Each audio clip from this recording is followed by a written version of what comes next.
Hey guys, Alicia Crook here, and I'm really excited to share with you Matt's case study. Matt is a really amazing sports therapist from Brisbane, and he's going to share with you his journey of how he had created almost accidental success. He was more than fully booked, seeing up to 65 patients a week, burning himself out massively, and was able to create boundaries, able to put some systems in place, even invited his partner and now wife to work with him in his business. And I'm really excited for him to be able to share his story as we go through the next few minutes, just kind of unpacking the things he's put in place, what it is he's done, how it's helped him. And I trust that this is going to be something that will really highlight really powerful insights for you to be able to grow and learn in your business. We didn't really know what was going on, what the next step was going to be, but we knew something had to change because just life was a bit too hectic. Things looked like it was working, but it wasn't working for me. So that's where we found you guys. Being so close means we get a lot more time together. But we're at work. I see her every hour for 10 minutes, which is amazing. We only got married a year ago, so it's been really cool to spend this year together. And we've got our little dog who can come and sit behind her at the reception desk sometimes, which is amazing because we don't have that pet owner's guilt. We have a date night. We've just started having a work meeting night once a week. We have breakfast together every morning because our schedules are the same. I'm sure you work enormously hard, and you're probably, how many clients a week are you seeing at the moment? I'm seeing 36 clients a week, 37 sometimes if I'm cheeky. Yeah, 37's a cheeky week as opposed to 65. Yeah.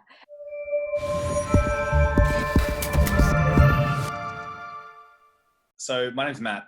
My wife and I, Maddie, we have a sports massage business here in Brisbane in Albion. I've been in the industry for, I think, about 11 years now. And Maddie actually only recently came over from working in family daycare, but she's our reception staff / admin / does everything. And we work a lot with strength athletes and gym goers and sports people in general.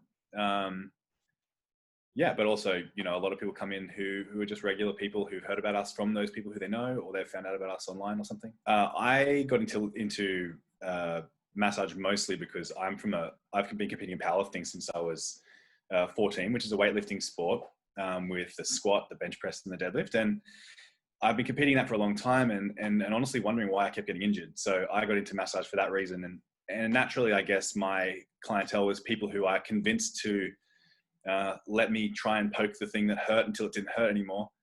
And I was lucky enough to be one of the first people in that world to be doing this kind of thing. And so people let me develop my skills as the expectation rose. So I sucked, honestly, when I started, but working with people over time, we grew together in their expectations and my ability. And we ended up being a place where everybody kind of comes for treatment in that world. And so been lifting for a really long time, and I know a lot of people, and it's a really small and tight community that spreads far too, because a lot of powerlifters are PTs and stuff like that. So they've got a lot of clients too who train that way but might not compete.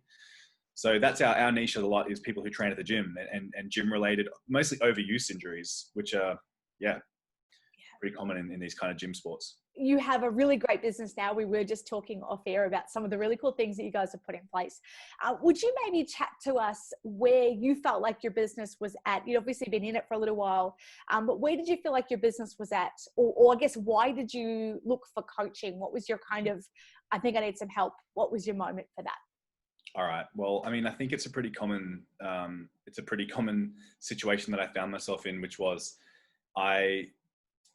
when I opened the business, I was fully booked, and my situation was, I'm totally booked up, but if I ever want to break, I can't leave because everybody will be gone when I come back. And just that feeling of getting so overloaded that if I didn't keep saying yes, eventually everyone would be like, no, that guy's too busy, I'll stop even trying. And so I needed to expand, and we needed to get more therapists on board to be able to constantly supply this service that no one else was doing around. Because there's only a safe place to be, I've found, is a little bit too busy. And so we tried to grow from that. But what ended up happening was I was so busy that I couldn't really coach our staff to do what I needed to do. And I just took on more and more and more. And yeah, it was just a hectic time. I was doing far more sessions than I even thought was possible. I remember the first time I did 40 sessions a week and I was destroyed. And then I got up to about 65 hours a week of treating and I was just hammered. And Maddie, my wife, she had a family daycare, like I said, and we'd come home and I just couldn't speak and she wanted to talk. And we were just in such a, like, communication was just hard to do because I was so brain dead, like after, a whole day of that.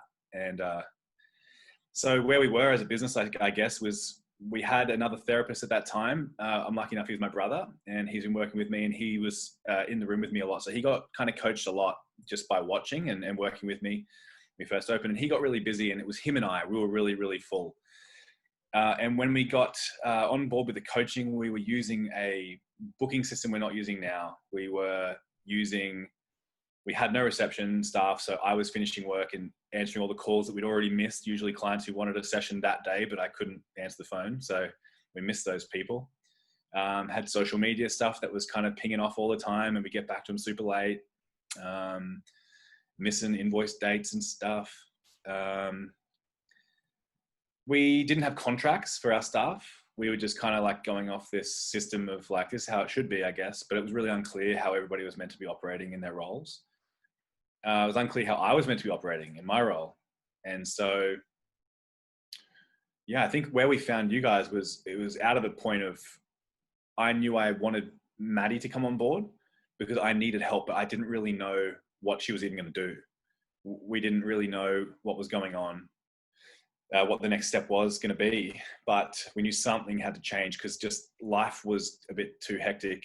Like things looked like it was working, but it wasn't working for me. So that's where we found you guys. Yeah. Look, I think it's a great story and it's beautiful because some people speak to us because they don't have enough clients and everything's a bit like crickets are chirping. And some people come and speak to us where they're like, I'm sinking here, like everything is really, really intense, fully booked, and it's great. But that's almost my problem because I'm so busy in the business that I can't actually detach from it and get that bigger perspective to go, what is going on? Talk to us about some of the structure that you needed to create or that you started to create to bring to start to get order to the chaos. I'd say Maddie brought my attention to it initially because I'd been in the program for a little bit before Maddie came on board. And I was working on a few of the things that I saw that I wasn't doing, but they were pretty peripheral, pretty tertiary things from the program. And then Maddie came on and she's like, hey, there's this part of the training that was all about the fundamentals. And she looked at it and they were like the pillars of your business. And she's like, you're missing out on like the higher, you're killing it in some of these tiers of things, but in others you're like rock bottom. Like, how is this that you're so successful in this part of it, but not here? And they were all the procedural things and structures. It was, so some of those things that we didn't have, contracts, we had no contracts with our staff. So there was no clarity in the role. There was no distribution of tasks among us all. Like it was, you would finish work and stay till your notes were done, but that wasn't like paid time. So sometimes it was like happening right before the cutoff time. And what else? We were doing our own towels. No, we weren't. We'd already started using Alsco, but we were always running out of towels because I didn't have time to call up and ask for more. Our accounting was crazy out of date. I didn't know even where we were, what we were doing. I didn't know our like rebooking rate, which is a super important thing to know if you're doing a good job. Which meant also our follow-up wasn't that good. If your rebooking rate's not good, then it means you kind of haven't checked in with somebody and seen how they're going. We had a really dysfunctional booking system. And when we kind of asked the group what everybody was doing and we figured out like, oh my God, there's this one that's built for us. Why have we been using this strange thing and making it fit? Yeah, that's a couple. I could rattle off forever, I think. What were some of the, what do you think were some of the key mindset shifts that you needed to have to not be needed in every department of the business all the time? Was it just desperation? If I don't do this, I'm going to break, and that can be it. But what was the kind of mindset shift that you needed to have in order to be able to bring Maddie on board and create some structure there? When Maddie came on board, that was a straight up desperation move. I was cooked. I couldn't keep doing it. And I think my not coping was meaning at home. Think I was not coping too. And so we both knew, like, for us, that we needed a change, because I was making her life crazy hard too. So it was desperation in the business, yeah, but less so because Maddie really allowed me to focus on that. But she was taking on so much stuff that home got just crazy. Because yeah, the family daycare, the kids were at home all day, and then she would be taking care of me basically. When I was at work, she'd be cooking meals and stuff, and just trying to facilitate my crazy life. So we decided that she was going to come on board, and then Maddie was the one who was like, "Okay, you're doing way too much stuff. You don't have any structure to this." I probably would never have come to that on my own, but I trust her a lot and her opinion, and I just honestly, I hated it, being told, like, you can't do this much, because it was really difficult to hear, like, take a break, work on it, not in it, and all that kind of thing. But once I kind of, like, I let her in on it and just started doing what she said, and things, it gave me some headspace to realize, oh, she was totally right. But I know I never would have realized that had she not forced it on me, basically. Yeah, nice. Well, that is what a great supportive partner would do, is gently, and sometimes not so gently when needed, say, actually, this could be done an entirely different way. And as you say, going back to the portal and going, there's a bunch of stuff here that we could be implementing that we're not. So how about we let me do that? And I think that's something that often when we work with couples, that getting clarity on the roles is really important. So if you're going to both work in the same business and live under the same roof, what is it that you're responsible for? What is she responsible for? How much autonomy do you both have over that? And if you have shared agreement about that, then when she comes to you and says, give me that task, it's what I do, there's no disagreement around that. Even if it's a little bit about, I don't want to give you that, but okay. Oh yeah, no, you're right. There's a bit of that trust that goes on. But I think that's one of the big, it's that agreement that she's doing the right thing and actually helping you move in the right direction. I love that. So what were some of the other things that you implemented from the program? We got, I was just thinking then, we got a lot more clear on like what the thing is we're giving to our clients. And there's a few factors to it for us. Like, really, we're just there to help that client basically keep training and have less disruptions in their training or in their life, whatever that thing is. It's so for someone who trains, it's inevitable that you're going to run into stuff with your body. So it's not about you've got a headache today. It's about prevention of stuff and making sure you're on top of it. So we started to really talk to people about, look, you're not changing what you're doing. You're doing a repetitive task, like, for 10 hours a week, plus your normal life stuff. The normal life stuff's enough to give somebody problems, let alone all this heavy training that you're doing. So let's just get ahead of that problem. And so once we got really clear on, like, what we were trying to do and prevent injuries rather than just treat them, and I had the headspace to, we had Maddie to help actually book that person in again when we needed to, rather than me being like, I'll text you back tomorrow. Knowing what we were really doing and what we were providing people made a really big change. And it seems really subtle, but it made a big difference to get clear on what our product is that we're selling people. Oh, okay. Of course, tracking our metrics was really important. Checking in on the rebooking rate and being like, holy dooly, that's really not what I thought it was. I thought we were doing a lot better with this. It turns out that there was a lot of intention to get back to people and to text somebody with an appointment time, but not a lot of that was actually going on when it was just me, because I was just so loaded up. So tracking our rebooking rates and making sure we got back to people in a good, timely manner, and checking to see how our staff were going with that. And we decided that rebooking is like the biggest compliment that a client can give you. And it's also, are we doing a good job? Like, if we're trying to prevent injuries, then we're really selling a maintenance schedule. So we need to be transferring that information, because basically if you treat somebody and you're like, cool, all right, I'll see you later, then basically the assumption is, well, I guess I'm fixed and I'll never have a problem again. So we really set an expectation around, look, this is a thing that you do in your life. Your lifestyle is going to lead to these kinds of things. Let's just be honest about it and realize that you're probably going to be back here in 5 weeks anyway. So let's just make an appointment again.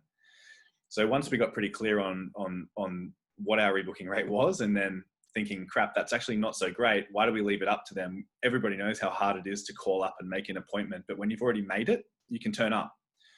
So, and that's good for everybody. Like, they need that. We're kind of failing them if we're not doing that for them in our line of work. So that was really important. We did some website development with you guys, and that made the biggest difference ever. We really focused on that during COVID. And because my thought was, look, a lot of businesses aren't going to be around after this. If we can just be, but I also think there'll be far less customers after this, which has been true. But if the pie is way smaller, then we'll just try and grab a bigger piece of that by being at the top of Google. And so we worked really hard on SEO and digital marketing stuff. And that's been really, really good. And it's made a huge difference to our business, to the point where we can take on now another staff member, even though it's been a crazy time. And honestly, powerlifting has been basically shut down until very recently. So our clientele has really shifted into, whoever Google's Sports Massage Brisbane. Through Google, I think we're getting, it's one thing is to tell you how many leads we get, because we get a lot of those. How many can actually book in, because we're really, really booked up, is another thing. So we get a lot of phone calls. I think the other day we got about 15 phone calls on a Monday morning until before lunchtime for like new people trying to book in, which is just absolutely crazy. But we just had no room. Everybody's pretty full, except for this new guy we're just taking on. So that'll be really great. But yeah, it's been amazing. I think the gap's filled by, I'd say probably half of our clientele stopped coming in after COVID, because they just didn't have anything to train for. And who knows, life changed and businesses went quiet and stuff. And so that went away for a little while, and they've taken breaks from getting treated, but our schedules are still full, like completely full. I think we must see across the clinic, we see at least 15 new clients a week, even though some of those people made those appointments 6 weeks ago. So it'll be really interesting with our new guy, how quickly he fills up, because that'll be a real test of how that's actually going. Yeah. Nice. That is really powerful to have 15 new clients every single week. And obviously with an increased rebooking rate, it just means you guys are busier and busier and busier. And especially to have a time, and this is what I think is so incredibly profound about understanding marketing, is that if you have something like a global pandemic and half your client base can no longer train because gyms are shut down, how do you then get clients if you're just waiting on word of mouth and referrals? You can't go out into the marketplace and go, hey, can you please tell everyone how amazing we are? Because that would just be weird. And you wouldn't do that anyway, because it's not the kind of guy you are. But to be able to go, all right, well, let's just try Google. Let's have a different avenue and a different way of connecting with clients.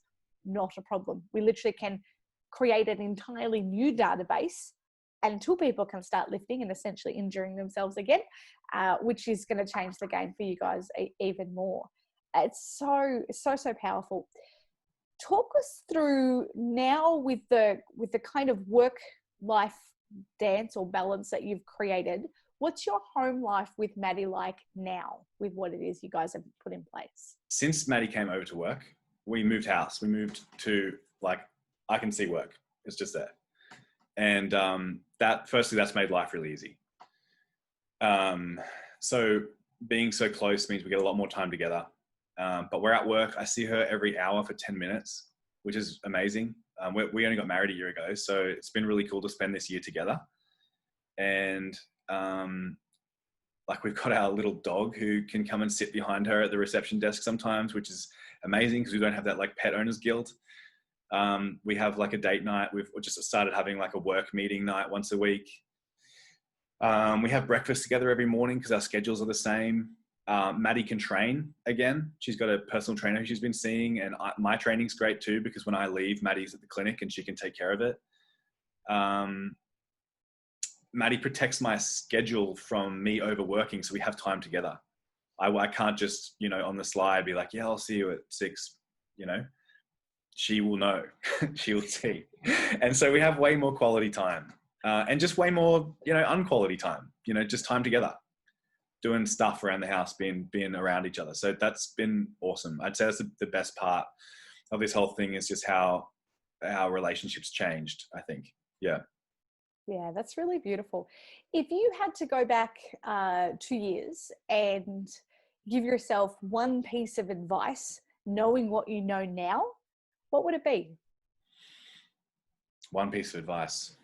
I think knowledge is power, basically. So the first domino of this whole thing would be check the data, like look at your business and see what's going on, and let that stimulate you to make the next step. Because I think ultimately that's how that happened. I was like, wow, I'm doing this many hours and like this much is coming in and I have no time. That sucks.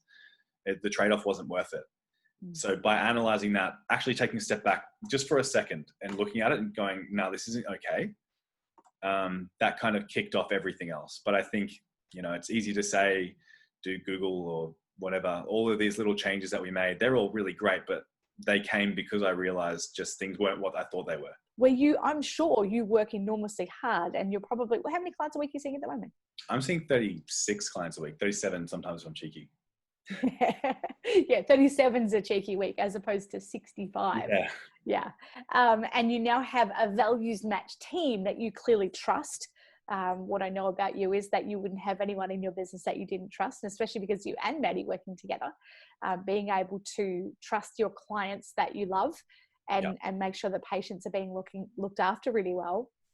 To be able to have a values match team comes from understanding your values, which comes from understanding, well, what are my key metrics I need to be tracking, which comes from, heck, I'm sick of working this hard for this much money. And although I love what I do, I'm busted at the end of the week.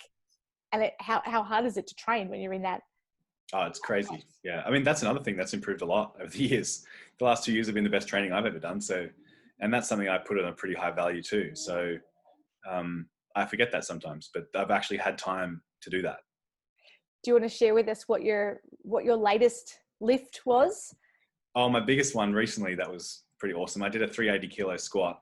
So hopefully build on that in the future. Dude, that's fantastic. Well done. That's absolutely sensational. And clearly injury free. Yeah, surprisingly. Yeah. That's amazing. Well done. Not losing my mind about it either, which is the other thing. I think in sport, normally when I was so overworked, you get so anxious about your training because you know what you haven't done recovery-wise. These days, I tick all the boxes, and it's not surprising when things work out because, of course, they should. You've done everything right. Bit like business, right? Yeah. Honestly, the last thing I think that's been really great for me is like there's a lot of posts. I'm not very frequently typing into the Facebook group, but I save all of the posts. Like I'll go through there and click save and read the comments later because some of the communication in there or some of the stuff that people talk about, it's like kicked off really good ideas. I've really enjoyed the community there. I just haven't been present to it because I have a crazy phone anxiety where if I'm worried I'll have to respond to a million messages if I make one. So, but I read everything that goes on in there, and it's been really useful to be amongst like-minded people and kind of like being a fly on the wall of like how it's working for others. It's told me what we do that's really good, and it's told me what we could do that's better, and what we should do we need to change.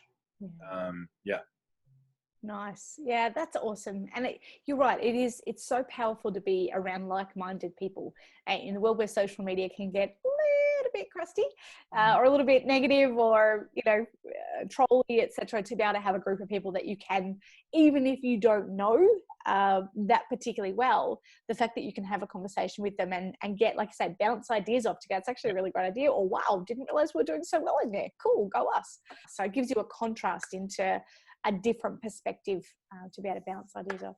For sure. Amazing. Thank you so much for your time today. It's been amazing chatting with you. We really appreciate you coming and hanging out with us and sharing your story, and just congratulations on all the success that you and Maddie have created in the last couple of years. It's been amazing to watch. Thank you very much.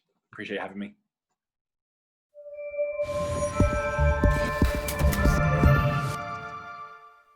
So much for watching right through to the end. I trust that this has been amazing for you to hear and learn other people's stories and journeys, knowing that you're not alone. If this is you, if you're like things are just a bit out of control and you're looking for how to create structure, then I would really encourage you and invite you to have a call with myself or one of the team.